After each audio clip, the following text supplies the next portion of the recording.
stage, I know plenty of people that were very excited. The lines are yours, 1300 736 736. Glenn's in Tullamarine. Welcome to you, Glenn.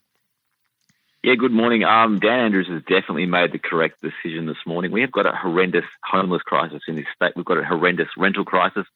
My sister has been knocked back from 42 rental properties. She's got a job, and it's too hard to get a rental property because there's just not enough houses. Andrews is right. This money has got to be put into public housing, and the same needs to be done in Tasmania. They need to scrap this $1 billion stadium with a roof that's going to be used 7 times a year and put every single cent of that money into public housing. The public, frankly, have had a gutful of taxpayers paying for stadiums and sporting events that provide a fraction of the benefits that things like public housing do. I mean, public houses that were bought 20 years ago, the houses are worth more money today than what they were when they were built, plus they collect rent every single week. Compare that with a stadium that's used for a one-off 12-day event. They're used and then they're neglected, and it's a complete waste of money. So, yeah, Andrews is absolutely 100% correct today.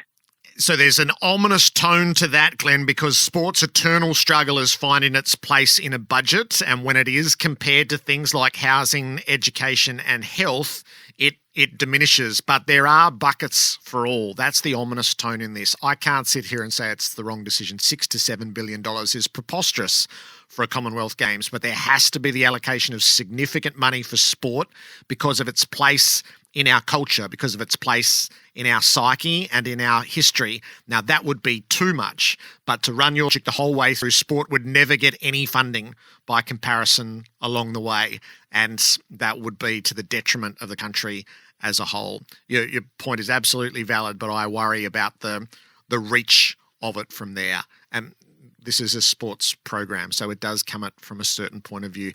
Billy's in Ascot Vale. Hello, Billy. Yeah, morning, Jared. Yeah, I agree 100% with Glenn. That caller is spot on. And I think Dan Andrews is actually going to get more popular now with his decision. No one's going to be losing sleep over it. And just quickly, Jared, I think the AFL better be aware because that stadium that they want to build in Tassie, what they're budgeted for, what it's actually going to cost, I think they're in the same boat. It does shake your faith in. So if that, I don't know who you would hope that the with that big mark, $2 billion, $6 to $7 billion. Would like to who did that estimate and how it could possibly be so far off. Pete's in Paran. Welcome to you, Pete. Thanks, Jared. All your calls have been spot on. The first lady was amazing, except she was $1 billion short. The write-off was $1.8 billion for that project that never got built, and countless, not to mention the blowout in the current project. The gentleman talking about housing. Now, Dan committed 1,600 houses. That's a spit in the ocean. It's nothing.